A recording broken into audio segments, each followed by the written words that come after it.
High সবাই, সবার কি খবর?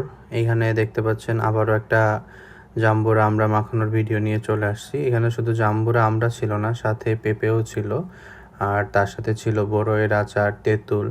তো এখানে সবাই মিলে আমরা হাতে হাতে সব কিছু কেটে নিচ্ছিলাম। সবসময় যে আমি সব কিছু একা করি তা না, ওরা সবাই হাতে হাতে করে দেয়। এমনকি অনেক জিনিসপত্র ওরা বাড়ির থেকে নিয়ে আসে, এক একজন এক একটা জিনিসপত্র নিয়ে আসে, আমরা সব একসাথে বসে তারপর মাখায়ে খাই।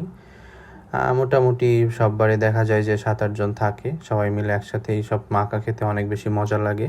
তো এখানে এই পেঁপেটা একটু আধা পাকা ছিল এবং পেঁপেটা অনেক মিষ্টি ছিল, আর পেঁপে দেওয়াতে টক ঝাল মিষ্টি একটা ভাব হয়, আরও বেশি মজা হয়েছিল মাখানোটা।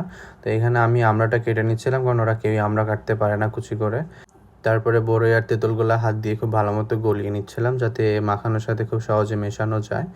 এরপর এখানে যেগুলা দেখতেছেন, আসলে গামলাটা বেশ বড় ছিল, ভিডিওতে কতটুকু বোঝা যাচ্ছে জানি না।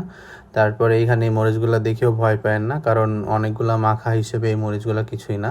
আর আমরা এখানে যারা ছিলাম সবাই মোটামুটি ঝালখোর, ঝাল খাইতে পছন্দ করি। কাইন্ড অফ নাক দিয়ে মুখ দিয়ে ধোয়া বেরোবে এমন ঝালও আমরা খাই।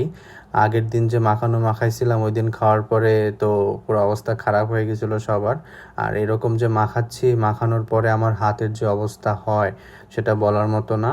পুরাপুরি দেখা যায় যে 5-6 ঘন্টা হাত জ্বলতেই থাকে, কোনোভাবেই জ্বালানো কমানো যায় না।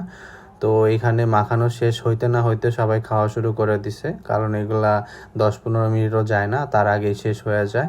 আর সবাই খুব মজা করে খাচ্ছিলাম, যদিও ঝাল অনেকটা বেশি হয়েছিল। এই যে এখানে দেখতে পাচ্ছেন শুধু মরিচ দেখা যাচ্ছে, মানে মাখানোর মধ্যে অন্যান্য জিনিস যে পরিমাণে ছিল সেই পরিমাণে মরিচও ছিল।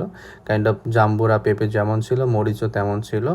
আর খাওয়া শেষ হইতে হইতে দেখা গেছে পরে শুধু মরিচই ছিল। এই যে দেখেন, শুধু মরিচই আছে, বাকি সবাই বেছে বেছে খেয়ে ফেলছে। আর এই পরিমাণে ঝাল খাওয়ার পরে সবার অবস্থায় মোটামুটি টাইট ছিল, সবারই নাক দিয়ে মুখ দিয়ে ধোয়া বের হচ্ছিল। তো আর কি, আজকের মতো এটুকুই। ভালো থাকবেন সবাই, টাটা।